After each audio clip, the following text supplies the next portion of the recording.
part of the Press Play Podcast Network.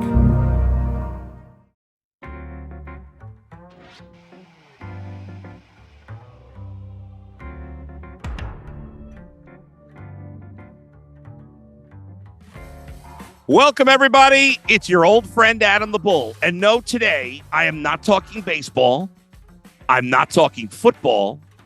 I'm not talking basketball or hockey or soccer or any other sport.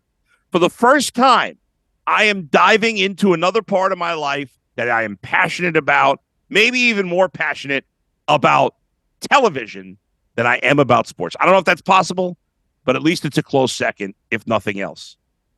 This is Up Next with Adam the Bull from Press Play Podcasts. The show existed. It was around a few years ago. The host left.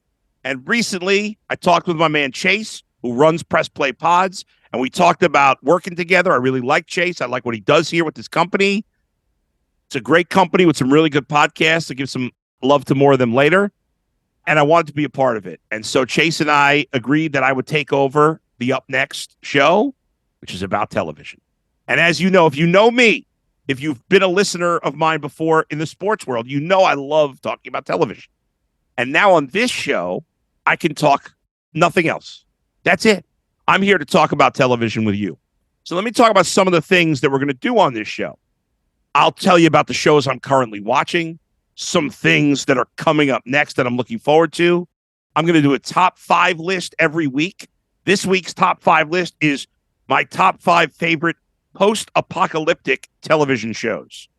And by the way, mini-series, a limited series, those count, even though it's just one season. And so that'll be the top 5 list today. I will have the kids report with my son, Aaron, a.k.a. Baby Bull, as many of you know him. He will join me every week for a few minutes. We'll talk about one adult show that we're watching together, or I guess, today, and this week it's going to be about The Mandalorian. And then we'll also get some kids' recommendations and kids stay away from him. Also, every week, I'll take fan questions. Today, I have 5 fan questions that I'll get to throughout the show. And they're all from people I know them all personally. My man, Earl DePearl, who works on the Ultimate Cleveland Sports Show. Chase, who's the main man of Press Play Pods. He asked a question. Monty the Color Man on Twitter. Everybody in Cleveland knows Monty the Color Man. I've met Monty in person. I can't remember Monty's real name in real life. I apologize, Monty, but and I think I've said this before because I met him so many years ago. The great John Telich, who hosts his own podcast about the Guardians here on Press Play Pods, asked a question. And finally, a good friend of mine named Hans, who lives here in Cleveland, asked a question as well. Now, besides my son, who will be on for a few minutes every week, I don't have another guest today. However, I'm going to have a lot of guests on this show. And I don't want to make this about meeting celebrities because, that's not the goal of this. It's about real people talking about what they love about television. So I'm going to be I may bring on some of the other hosts here on Press Play. In fact, I was talking with Holly, who does a Browns podcast with my man Tyvis, and Holly may come on the show. George Thomas, who's a local sports writer here in Cleveland. He's also a movie TV critic. George will come on with me. And other friends, people I know in my life that I think would be interesting for you to hear. We want different perspectives. We want diversity in opinion. You know how I am. If I don't like something, I tell you it sucks. I say it as if it's a fact. This is all opinion, though. I'm just very passionate about my opinion, as I would assume you would be as well. So I hope you'll enjoy the show. I'm really looking forward to doing this every other week. I'm recording this on Wednesday night. I'll tell you, I like to keep it real, March 29th, and you'll be able to hear it for the first time tomorrow. For you, it'll be today, Thursday, March 30th. Michael Seijas is my producer. He's hanging out with me. Michael, thumbs up. How you doing? Am I allowed to bring you in? I didn't even discuss. We talked for 10 minutes before, but can I bring you in to say hi? Yeah, of course. Okay, how you doing? You excited about this? Super excited, man. Super excited. So you and I were talking before the show, and you were telling me how huge, and I got the thumbs up, the seal of approval from you because I told you what my favorite 2 shows were. You agreed. I won't share what they are right now because I don't want to spoil that for the fans yet. But So it looks like we are like-minded in terms of our opinion. But listen, everybody likes different things. There are big shows out there. And I'll start with that. So one of the biggest stories right now in the world of television is the return of the final season of, why did I just forget the name of the show? Succession. Jeez, I had a little brain freeze there. So Succession's final season is coming out. And Succession is one of two shows that everybody loves that I have not been able to get into. Now, because I'm doing this podcast, I feel like I'm almost going to have to force myself to watch Succession because I can't give a great opinion on it. I can't give any opinion on it because I've only watched the first, I think, 3 or 4 episodes of the first season. And I was telling Michael before the show that the guy who plays the son who's supposed to take over for his dad in the first season, that guy is such a putz, such a loser, such a nothing, that I couldn't wrap my head around his dad. Forget giving him the company, which obviously he didn't do, but I couldn't wrap my head around him, even though it was his son, allowing that idiot to get as high in the company as he was, especially because you can't even say like, well, but it's his son, so he's going to play easier on his son. He treats his kids like crap. They hate him. He hates them. Listen, maybe it changes because, as I've said, I haven't watched enough of the show. But what I saw, it's pretty clear that it's not going to change, and he treats his kids like crap. So why would he just give him that position?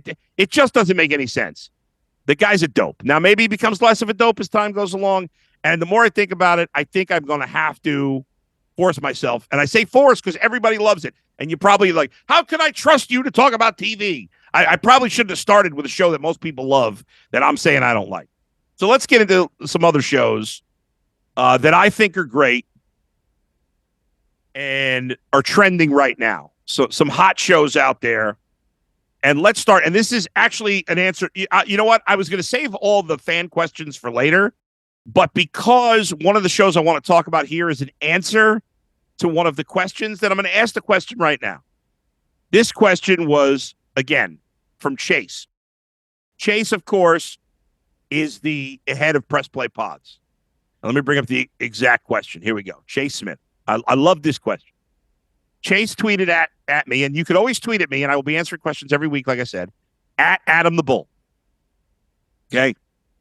Chase's question was, if The Sopranos was the most important show of the 2000s and Breaking Bad in the 2010s, what is the most important / influential show of the 2020s? Now, when I first read this question from Chase, my first reaction was, I don't know if there can be an answer to that question because the 2020s just started. We're not even halfway through the 2020s. Has a show been able to establish itself enough that we could say, yes, this is the show that's the most impactful, most influential?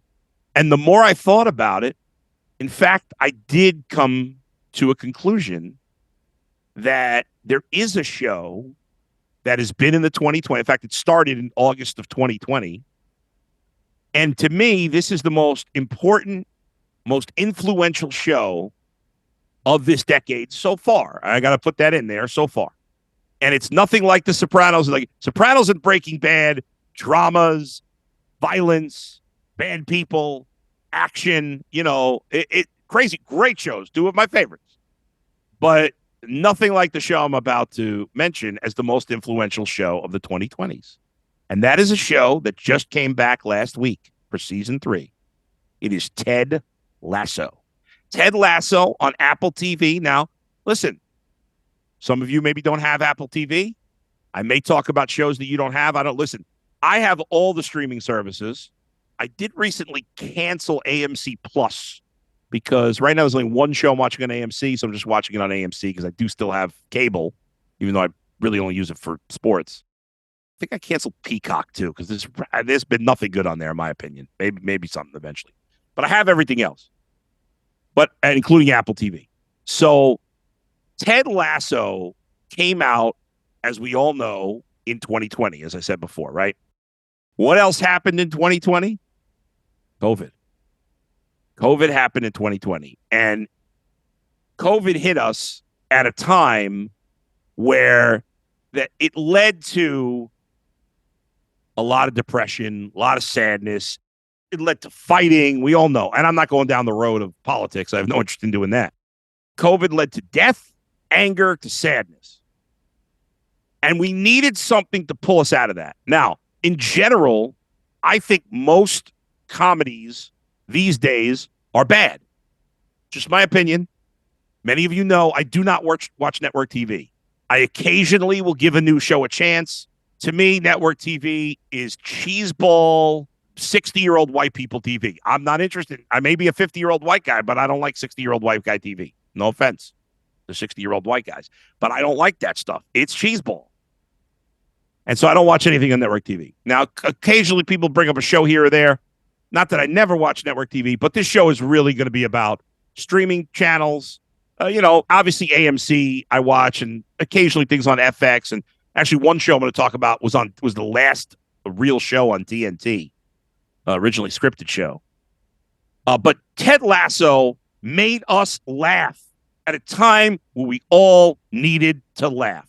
So in my opinion, now obviously if you didn't watch Ted Lasso, it wouldn't have affected you, but Ted Lasso affected me in a very serious way. And for me, it was beyond COVID. Many of you know that in 2020, my wife was diagnosed with leukemia, and it's been a battle ever since. She was in the hospital during the worst of COVID in 2020. My wife is actually going back to the hospital in a couple of weeks to have a transplant, and we're all hoping for the best. But so it was a particularly tough time for my family. And when my wife got out of the hospital, I had watched Ted Lasso before, and then my wife got out of the hospital, and we were obviously feeling pretty sad between COVID and leukemia and just everything that was going on. And I said, you got to watch Ted Lasso, and I'm going to watch it over, and we're going to watch it together. And she had just gotten out of the hospital. She was not feeling well, obviously, tons of chemo. And this show brought smiles to our faces, and there wasn't a lot making us smile in those days. And the first season of Ted Lasso was top of the line. We all know that. Second season, good, not as good. So far, the third season, it just started, right? Last week, I'm sorry, there's been 2 episodes. I said just started. Well, it's still just starting. There's 12 episodes for the season. There's been 2 episodes so far. Actually, 3. The third one just came out today. I just haven't had a chance to watch it yet. Again, by the time you're listening to it, it will have come out tomorrow, and I will probably have watched it by the time you actually hear this podcast, because I'll probably watch it tonight. But I haven't seen the third episode yet. I thought the first episode got off to a little bit of a slow start, as they did last year. I thought the second season, a little slow start, and then built up and got really good. I think already by the second episode, it really had me rolling. And I'm curious to see, how the situation goes between the two teams, especially when they play each other. Obviously, the heel turn by Nate the Great Shelley, played by Nick Mohammed. He was such a nice guy in the first season and a half of the show, and then he became this bad guy, and we saw him in the first episode. If you've watched the first episode already, I don't think he was in the second episode. I don't think they showed him at all. I'm pretty sure. I can't remember now for sure, but I think he wasn't in it. So it'd be interesting to see where they go with him and his character. So, Chase, that's the answer to the question for me, is Ted Lasso. It is also one of the shows that is trending for me right now. I just love that show. It means so much to me. And yes, don't be ashamed, folks. There's a lot of people out there that will shame you or try to shame you for loving TV. Everybody's got things they do as hobbies, right? A lot of times my fellow guy friends will bust my balls for, oh, you watch too much TV. Meanwhile, they're out playing 6 hours of golf. I don't go play golf. I don't look for activities to get away from my wife and my son. So I'm not going to be shamed for watching TV, and don't let people shame you for it either. Okay? You want to do some exercise? Get on a treadmill while you're watching the show. Do whatever you want. I'm not, but I won't judge you. Okay. I want to get into another show that also just came back, this even more recently than Ted Lasso. And this is on Showtime. It is Yellow Jackets. Now, it's the second season of Yellow Jackets. If you haven't seen the first season, I cannot recommend this show enough. This show is exciting, nerve-wracking. The acting is tremendous. The way they splice the timeline between the current day and the past is phenomenal. For those who don't know, I'll give you, the bones of it. Yellow Jackets is about a girls' soccer team that wins they're in New Jersey, and they win their, I don't know if it's a sectional title, whatever it is.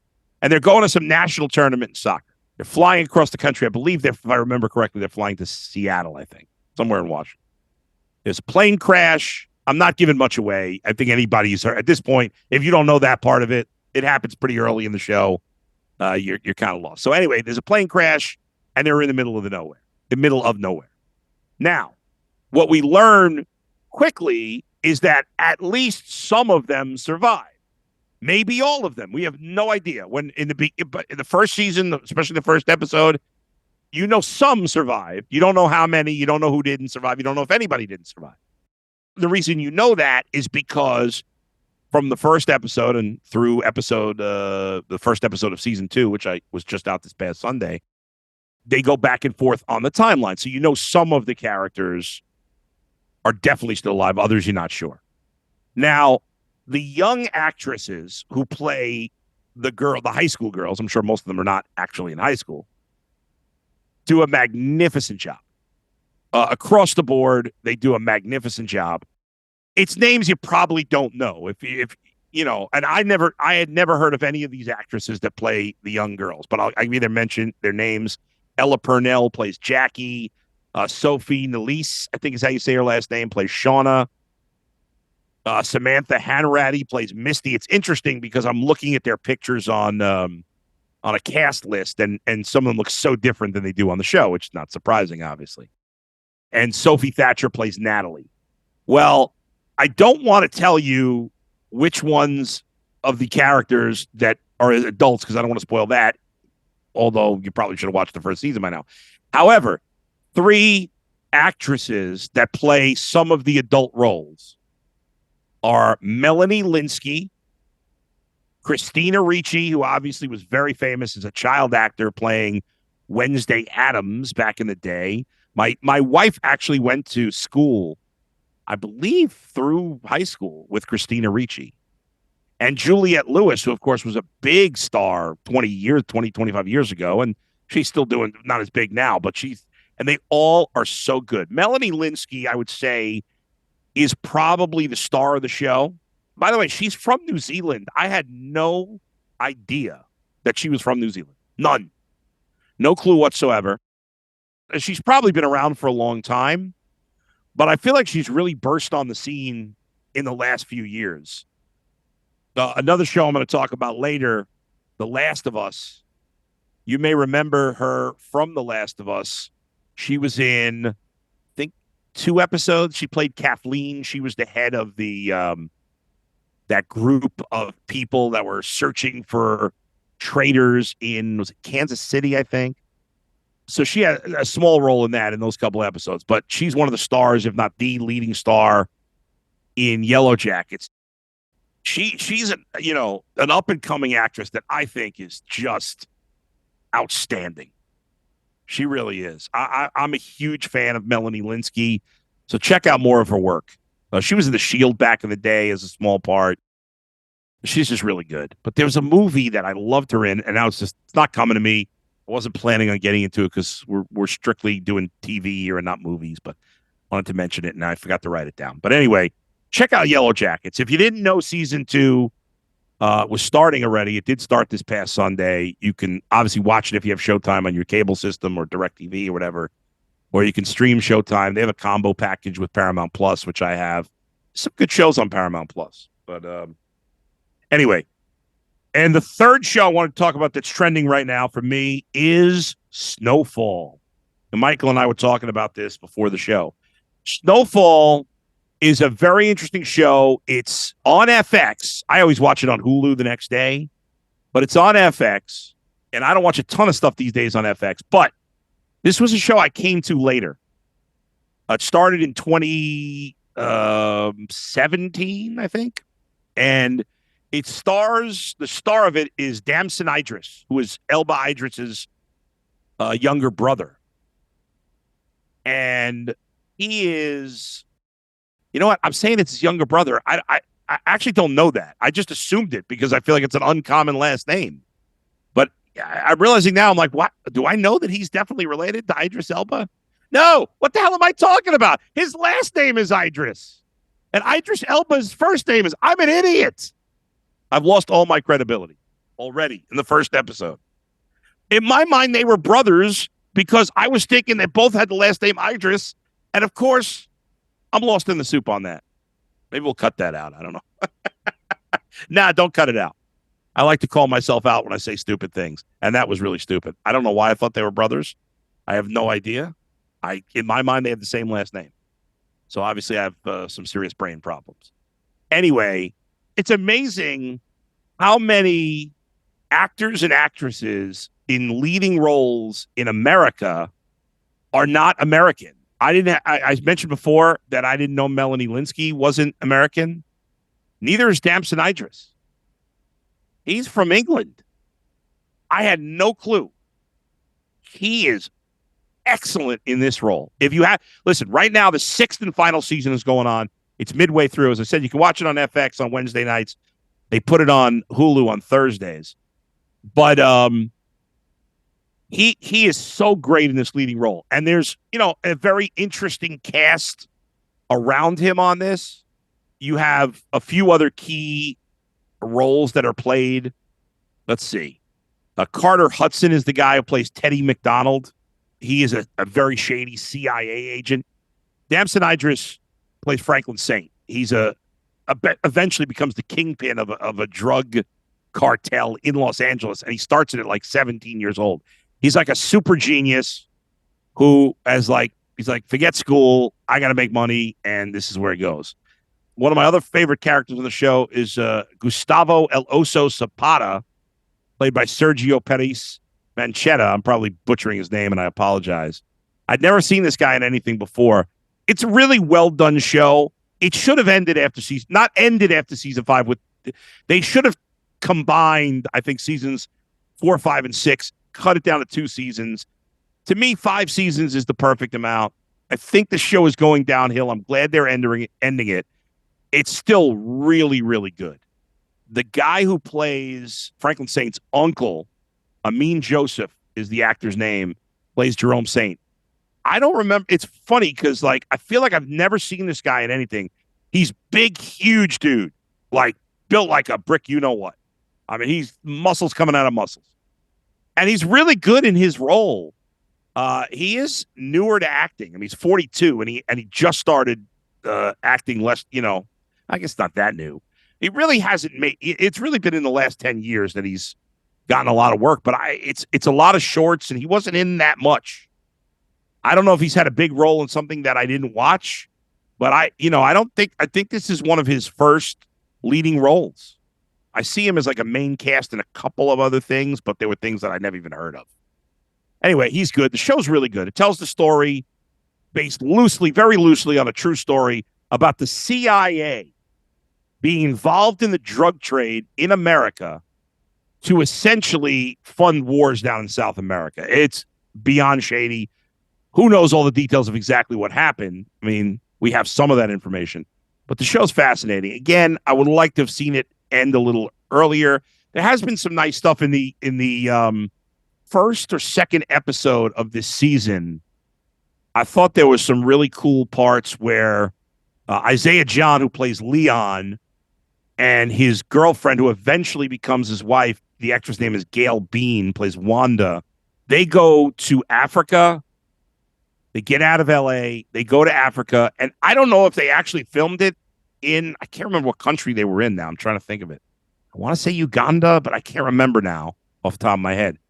But it seems like they filmed it there because it looked very authentic. Now, it could certainly not be, but I have a feeling they did film it there. I'll probably feel silly if they don't. But then again, it can't be worse than me thinking he was Idris Elba's brother.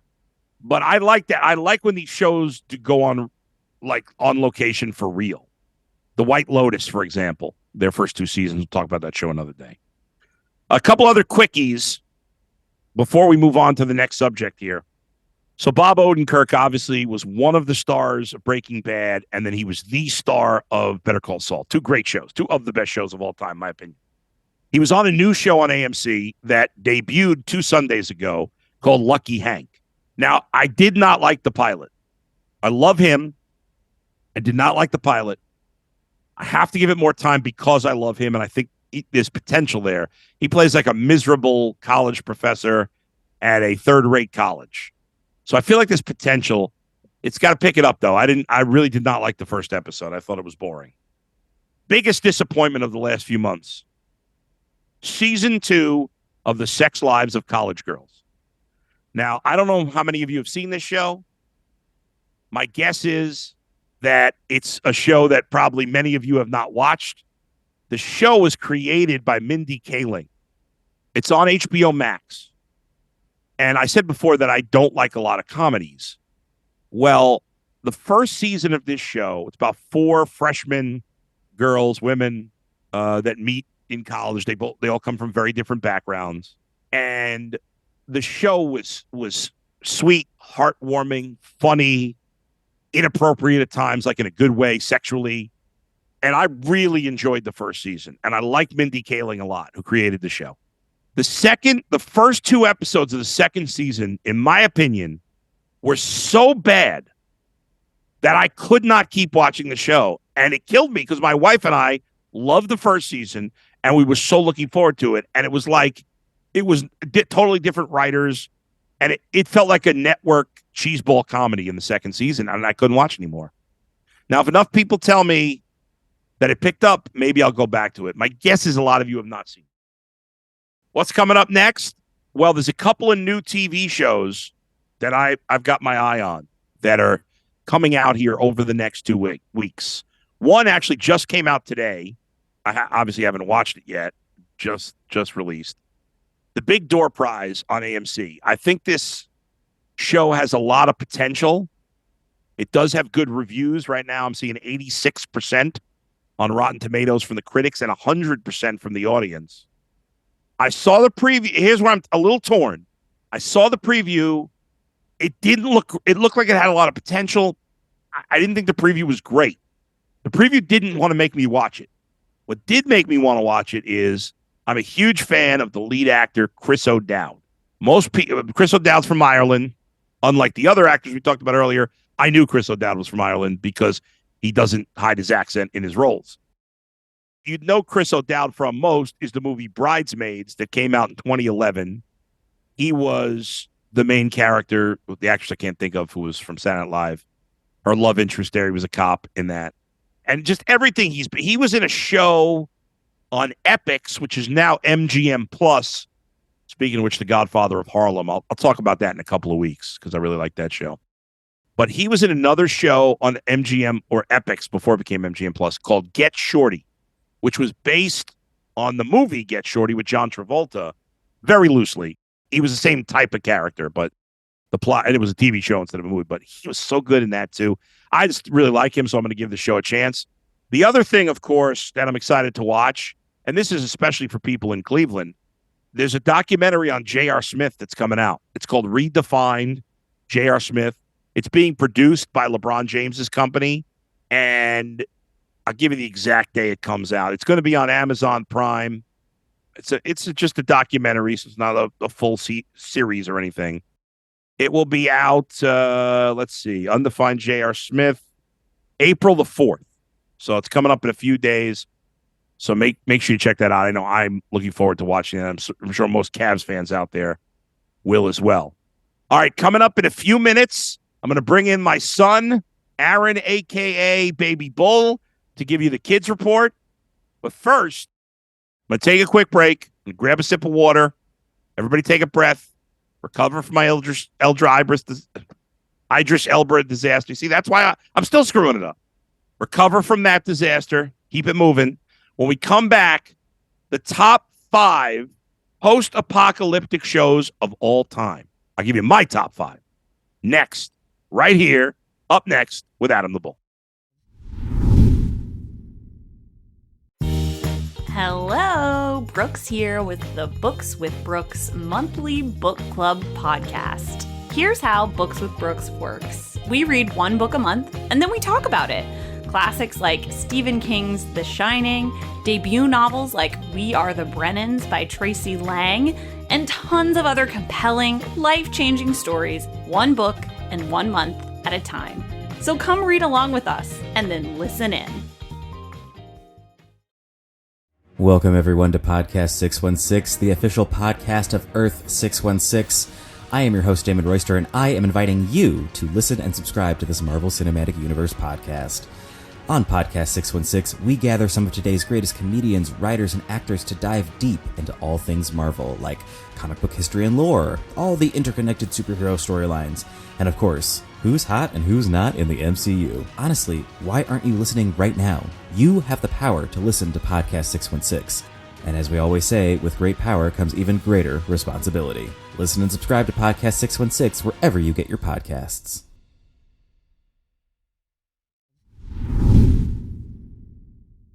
All right, welcome back. Welcome back into Up Next with Adam the Bull, part of Press Play Pods. Every week on the show, I'll be doing a top five list of some sort, and or every other week we do the podcast. And today's list is top 5 post-apocalyptic shows. Now, there's a lot of them, more than you think. My wife was like, are there 5? And I was like, yeah, there's way more than 5. It's probably 40, 50. And so I thought it was a good way to start the day, because in recent years, I've gotten into a lot of post-apocalyptic shows, and I've recently watched 2 of them in the last month. One that was, just came out, and one that had been out a while, but I didn't watch it until recently. In fact, I just finished it. So let's go. We'll start at number 5. And we'll start at number 5 with the one I just finished watching. This was a mini series, or a limited series, called Station 11. It was on HBO. This show also did what I like. It's something that I really like the TV shows do. It's similar to Yellow Jackets, in which we go between timelines. So the beginning of the show starts they start earlier, but just for a couple minutes. But the show really starts in current day. And the show came out, I think, in 21 or 22. And the show starts in now, essentially, or a year or 2 ago. And there's a virus going through the world, and most people die.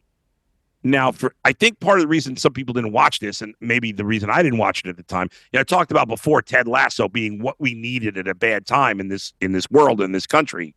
Everybody was depressed. Everybody was sad. And Ted Lasso made you laugh. It was a great message about treating people nicely, being kind, and doing all that stuff. But what people didn't need during the worst of the pandemic was a show about a pandemic that kills millions and millions, billions of people.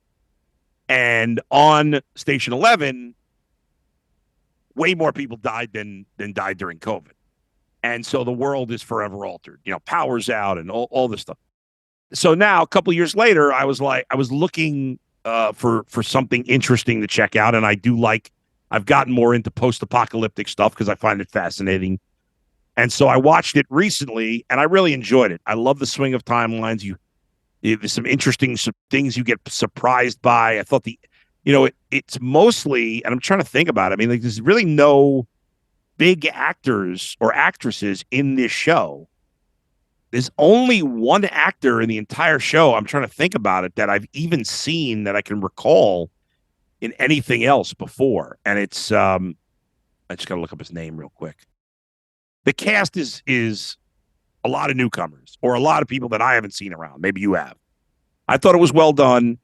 I thought it could have been even better, which is why it comes in at 5. I thought it was really good, but I think there were a couple of things, and there were a couple of times during the season where things got too slow. And I thought that, again, I talked off the air. Michael and I were talking about Ozark and the fact that the show never breathed at all. It was like one panic thing to another. I thought Station 11, there were times where it was the opposite. It was like it needed a little more breath. Actually, Lori Petty is in it. She's probably the most known actress from the show, Lori Petty. Well, she hasn't done a ton lately. But good show. That comes in at number 5. Number 4. This is disappointing for me because there was supposed to be one more season of the show. It got canceled. It's a show called Snowpiercer on TNT. It's about, the Earth is going into another freeze, and the only way to survive is this train that's been built by this guy. Obviously, it's far-fetched. There was a movie originally about this, the new ice age in on Earth. And so these people are on a train, and it's just continuing to go around the world, and they live on this train. There's a lot of nuance to it. There's a whole class system. It's kind of disturbing, but it was really good. And at the end of the third season, there was a huge thing that happened. I guess I won't spoil it. And there's supposed to be one more season, but TNT has stopped doing originally programming. I think they even made the fourth season, but it's not coming out. I'm hoping some point some other network, one of the streaming service, picks it up and we could see the final season, because it needs one more season. It kind of left on a cliffhanger. So anyway, I hope that's the case, but we shall see. That's number 4, a rare TNT entry. Won't be any more because they don't do any original programming. Number 3, part of the Walking Dead world, Fear the Walking Dead.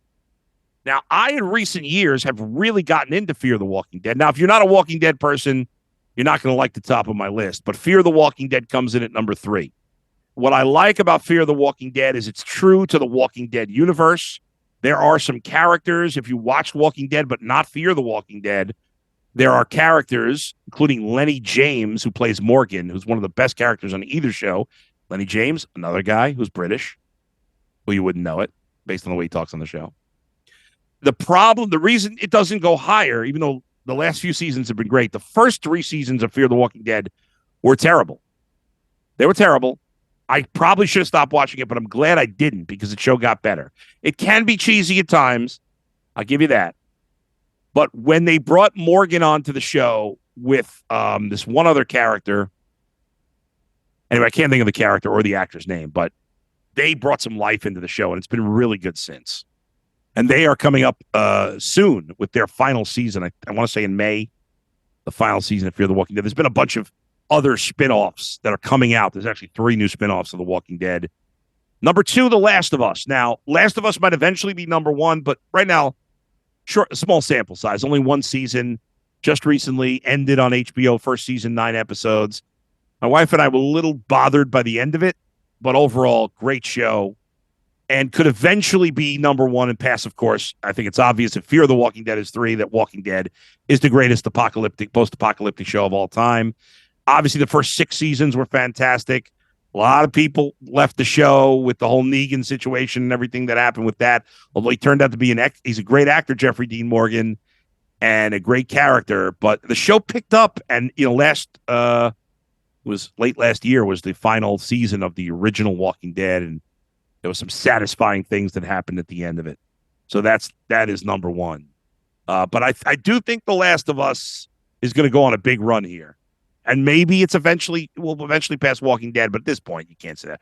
By the way, Pedro Pascal, along with Bella Ramsey, who, again, another one who's British, and you don't know it from the show, they are the stars of the show. Pedro Pascal is another guy, hot as a firecracker right now. He's been in some good movies. He obviously plays the Mandalorian. And when we come back, that's my top 5. So, again, 5 Station 11, 4 Snowpiercer, 3 Fear the Walking Dead, 2 Last of Us, 1 Walking Dead, top 5 post-apocalyptic shows. Pedro Pascal, I mentioned he's also in The Mandalorian. Well, The Mandalorian is the main thing we're talking about when my son, Aaron, a.k.a. Baby Bull, joins me next for the Kids Report. That's coming up, and then the rest of the fan questions after that to wrap it up right here, up next with Adam the Bull. All right, welcome back to the maiden voyage of Up Next with Adam the Bull, a television podcast. Not a podcast that's on television. It's a podcast about television. And one of the people in my life that loves television as much as I do, he is my son, Aaron, a.k.a., as many of you know from the Ultimate Cleveland Sports Show, Baby Bull. Even though he's not a baby, he's a large, soon-to-be 10-year-old. And he joins us for his first ever podcast appearance. Aaron, how you doing, son? What's going on? Good. How are you doing, Father? I'm doing great. I'm excited to have you with us, and you will be joining us every week. you'll be joining us every week for the Kids Report. Now, I mentioned before the break that we were going to talk about The Mandalorian. I haven't talked about The Mandalorian yet. I mentioned the actor Pedro Pascal because he plays the main character in Mandalorian. He was in Narcos back in the day, which is a great show. And we were talking about a show called The Last of Us, which, like Narcos, is an adult show. But you, my son, know Pedro Pascal from The Mandalorian. Do you think he does a great job playing that role? I think he does a great job, and I think if they kept doing that show forever, I think they would keep him playing that for until he couldn't play it anymore. Yeah. All right. That makes sense. You wouldn't want to switch up there. All right. So, Aaron, we were discussing off air earlier in the day that season 3 of Mandalorian, we're about halfway through this morning, actually, or by the time folks hear this, yesterday morning, we watched the 5th episode, even before it was a special treat for you before you went to school. There's been 3 seasons of Mandalorian. We've also had one season of the Book of Boba Fett, which included the Mandalorian. There's been 2 other not Marvel, but Star Wars TV shows, Andor and Obi-Wan. How does this season of Mandalorian, season 3, compare to the other Mandalorian seasons and just in general to the bigger Star Wars universe TV picture for you? So compared to the other seasons of Mandalorian, I'm going to go with season 2 as my favorite. But I'm going to say that this one, compared to season 1, I think they're tied for second. Okay. So compared to the other TV shows, yeah, I'd say that Mandalorian and Andor are the top 2. Yeah, I would agree with that. You could argue that they could have called Book of Boba Fett Mandalorian season 3 / the Book of Boba Fett, but I think Obi-Wan was probably the weakest. Do you agree with that? Yeah, I didn't really like Obi-Wan. I enjoyed it, but I've enjoyed Mandalorian, Book of Boba Fett, and Andor the most. Okay. Now, let's go back a couple of episodes ago. I think it was episode 3 of this season's Mandalorian, where they went away from the Mandalorian and they told a story about a doctor who was one of the bad guys. Yeah, he was working for Moff Gideon, right? Who was one of the Uh-huh. bad guys in this first 2 seasons of Mandalorian. And now he's some of the former members of the Empire are being converted to support the resistance, right? No longer resistance. Mm-hmm. And he gets, I guess, suckered by another former I don't think she was a stormtrooper, but Like she an was officer. an officer, right? In the Empire. And they stayed with that scene with those characters a long time and stayed away from Mando. Most of that episode was that storyline. What did you think of that storyline? And do you think they made a mistake doing too much of that in this season of Mandalorian? So I kind of do. I think they should. I liked that they added that little thing in because when he left the storyline, you probably wouldn't think about him, but once you see that, you're like, wow, completely forgot about this guy. Is he plotting revenge against someone or something? And then you find out that he has changed his ways and now he's discovering things about what happened to his fellow crewmates on Moff Gideon's ship. And he's going on this quest, but later gets betrayed and has his memory erased, as far as we know. Right. All right. So overall, what do you think's been the best episode and why so far, season 3 of Mandalorian? Best episode and why it's the best episode. So I'm going to say episode 5, the newest one that came out yesterday, today for us, but yesterday for the listeners. I liked that when the pirates attacked, that all the Mandalorians came out. Before I'm sorry, before you continue here, let us say that since this episode just came out, there may be some spoilers in the next minute here. All right, go ahead. So all of the Mandalorians come out of their cave on Rando Planet to come to this. I forget the name of the planet, but they come to Navarro, I believe. Yeah, something like that. And they come to this planet, and they start living in the sunlight. And Mando gives a very good speech, and so does the guy in the blue. the blue armor, The big blue guy. Yeah, the big strong blue guy with the machine gun. Yeah. And they end up fighting this entire group of pirates. And they win, and it's just so It exciting was a at the very end. exciting episode. Yeah. All right. All right. So we're looking forward to the rest of the season, Mandalorian. Let's leave Mandalorian there and let's go to kids shows now. Couple of quick things. Tell me, what is your favorite kid show that's recent, not something that you watched 5 years ago, a kid show that has come out in the last few months that you would recommend to other 8, 9, 10, 11, even 12-year-olds? What's your favorite one right now? Daniel Spellbound. And where can other kids or adults, if they choose, watch Daniel Spellbound?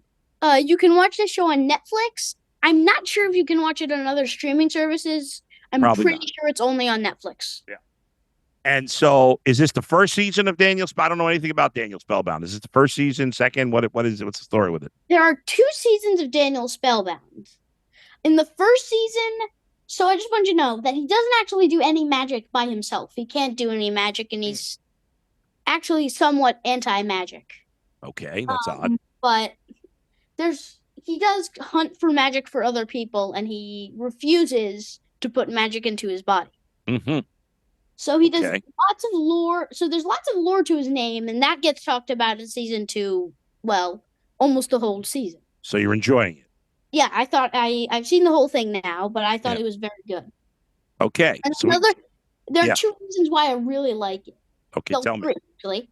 3 reasons why I really like it. He goes on adventures with a one-eyed talking pig.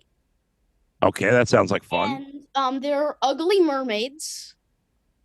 Okay. And he goes on very strange quests that are also can be funny or just creepy. Okay. So funny or creepy, you like it either way. Yeah. Okay. Let's get to the final thing here, and that is, what is the most disappointing kid show that you did love, but you feel has gone downhill that's come out in the last few months? So I'm gonna go with the new Ninjago TV show. You used to love Ninjago. What happened? So I loved the original 10 seasons of Ninjago Masters of Spinjitzu. When they finished the Oni season, which was my personal favorite season, they moved on to, they made a copy of it, which was just called Ninjago. Not Masters of Spinjitzu, just Ninjago. And in it, even in the first episode, they shortened the episodes to 11 minutes, and they're just cheesy. The music sounds phony. The theme song stinks. The dialogue is cheesy. They never change their outfits. The funny moments aren't even funny. And there are 2 out of 6 good seasons, and they're barely good. Yeah, I guess I should be restricting a little more TV time. If you have all the time to watch all these bad shows, then I'm probably letting you watch TV too much. Can you tell me why is it that you're watching this show still if it's that bad? I'm not. Okay. I'm not rewatching. And I rewatched the original one, which is great. But the new one, I tried rewatching it again. I couldn't. Okay. It was painful. Just painful. Aaron, good job by you today. We will talk to you again on episode 2 in 2 weeks. Thank you for joining me. All right. See you 2 weeks from now. Adios. We're going to take a break. When we come back, I'll wrap it up with fan questions. That's next, up next with Adam the Bull.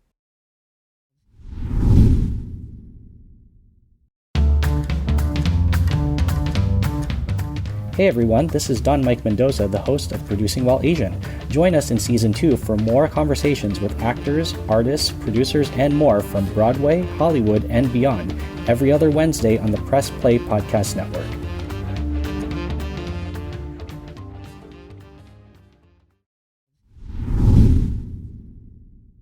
Welcome back. It's Adam the Bull. It's up next. Hope you've enjoyed the first episode of this podcast.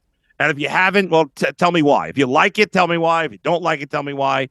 It may change a little. We'll see how it goes. I love getting in the weeds. Maybe it's too in the weeds. Maybe we'll give more TV news. I don't know. I hope you've enjoyed it so far.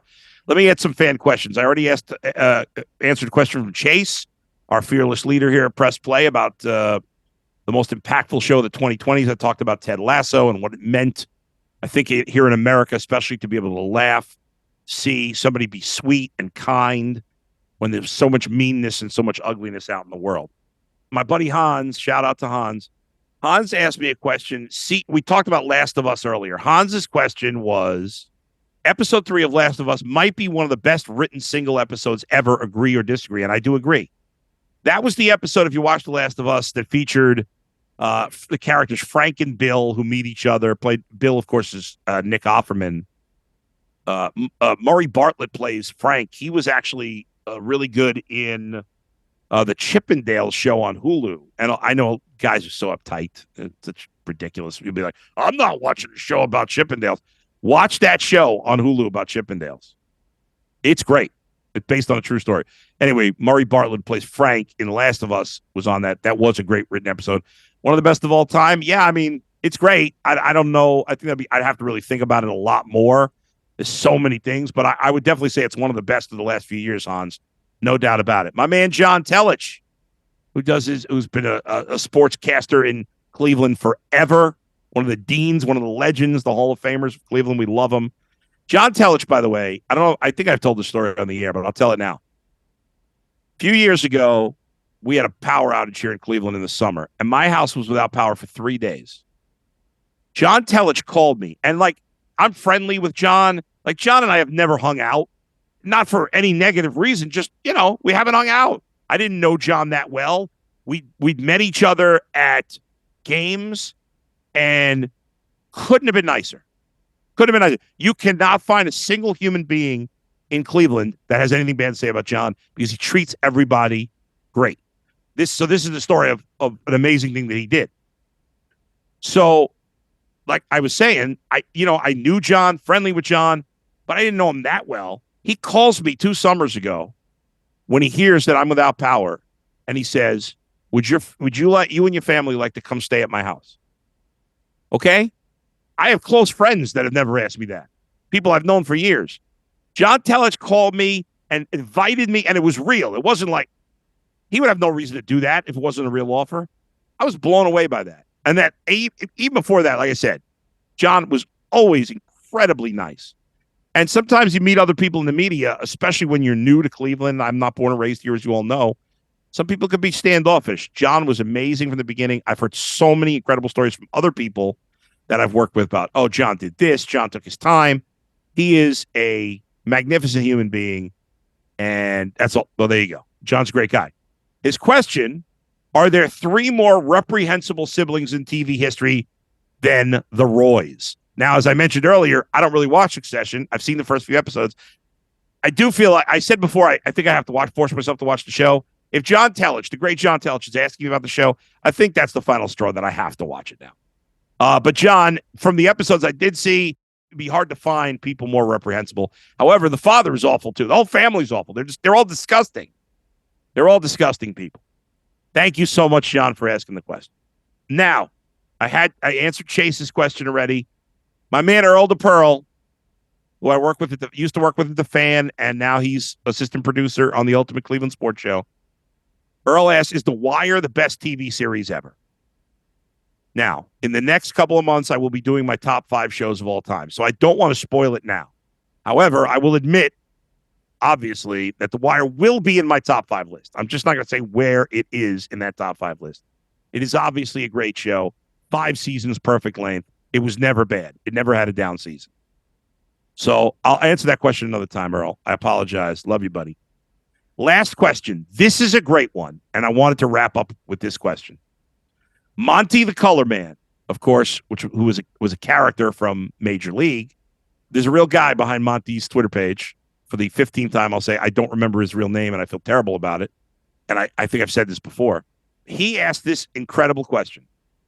You can guest star in one episode of any current TV show as yourself. What show would it be, and what would your story arc be? Now, my first thought was I'd be on Impractical Jokers, which is on True TV. But that's kind of a reality show, so I don't think it's in the spirit of this question. My son, I asked him about this. I meant to ask him at the end of his segment, and he said Impractical Jokers because he and I actually watched that show together. I would love to be on that show. I would love to be one of the guys on that show. I think I would be good at it. I'd love doing it. However, in the spirit of this question, I don't think that's the right answer because it's a reality show. The right answer for me, and I thought about this question for 24 hours, and I came up with the answer. I would like to play myself in an episode of Curb Your Enthusiasm. So, and here's my story arc. Larry David is driving cross country, which he would probably never do, but go with me here. He's driving cross country. He goes through Ohio, and he hears me. I guess he wouldn't have to be here because he could listen to me anywhere, but he happens to be driving through Ohio. I like that part of it. And he hears me either on the radio or on TV, now that I'm doing TV, and he hears me, as I often do, for you folks who know me, complaining about random things in life, as he does. People that take up 2 spots in a parking lot, people that throw cigarettes out the window, why there are no fat people in The Walking Dead, on and on and on. Random things that I complain about. That's what Larry David does. My old partner, Dustin Fox, would sometimes call me Larry David. So Larry David, in this episode, driving through, he hears me, says, I got to hire this guy. I'm making a new movie. We got a sportscaster in this movie, and this guy complains about things that I complain about. I got to hire him. So Larry David shows up at my house, and when he comes to the door, he knocks on the door, and I'm like, as I'm answering the door, I'm screaming to my wife, some idiot just parked on our lawn. Who is this guy? And of course, it's, Larry David. Big fan of Larry David. How you doing? We get to know each other. We're complaining to each other about random things. We have a man crush. And Larry David hires me on the spot to be in a movie he's making where I'm going to be a sports guy who's a complainer. We go fast forward. I'm in Hollywood, and every time Larry's on the set, I'm making him laugh with all my complaints. And he and I are complaining to each other. And all of a sudden, he goes to his office, and the director or the assistant director, whatever, comes to Larry and says, hey, we got to fire this Adam the Bull guy. We got to get him out of here. And Larry's like, what are you talking about? He's great. He's just what I'm looking for. And the assistant director's like, yeah, but he's such a miserable SOB. He's pissing off everybody else in the cast. They all hate his guts. They all hate me. We got to fire him. And then Larry fires me, even though he doesn't want to. And he's like, I don't really want to do it. And then I start berating Larry. How do you fire me? You're an idiot. Blah, blah, blah, blah. And then music plays. Ba, ba-da, ba-da, ba-da, ba-da, ba-da, ba, ba-doo, boop, boop. There you go. I think everybody should think about the answer to that question. Michael, I'm going to put you on the spot here right now. And it's unfair because I had 24 hours to think about this. You've had maybe a minute if you even thought I was going to ask you, and you probably didn't. Do you have, off the top of your head, do you have a show that if you could be yourself on for one episode that you'd want to be on? If you don't have an answer, I put you in a tricky spot. No shame in having no answer. But if you had to be on a show playing yourself, do you got one for yourself? I don't. Yeah, I don't. I put you in a tough spot. I might have one. I might have one in 2 weeks, though. 2 weeks, yes. Remind me to ask you that in 2 weeks because it's a great question. It's a great question, and so now that you can have 2 weeks, come up with the show and then come up with your own story arc. Of course, because 2 weeks is plenty of time. So, all right. Anyway, you all think about that, folks. I love you all. Thank you so much for joining me on the premiere episode of Up Next. Michael, thanks so much to you for producing the show because there's going to be a lot to clean up after this show. A lot of cutting and pasting here to put it all together. Thanks to everybody at Press Play Pods. Check out all the other great podcasts, including John Tellich's podcast about the Guardians. I mean, John has been covering the sports here in Cleveland forever. You got the Browns podcast with Tyvis and Holly. Chase has his Cavs podcast. Check out PressPlayPods.com. You can see all the different podcasts. There's one about Marvel. There's a lot of different things. It's an Ohio company. I'm proud to be a new member of it. So check it out. I'll talk to you in 2 weeks. Where else but right here and Up Next with Adam the Bull. Good night, everybody.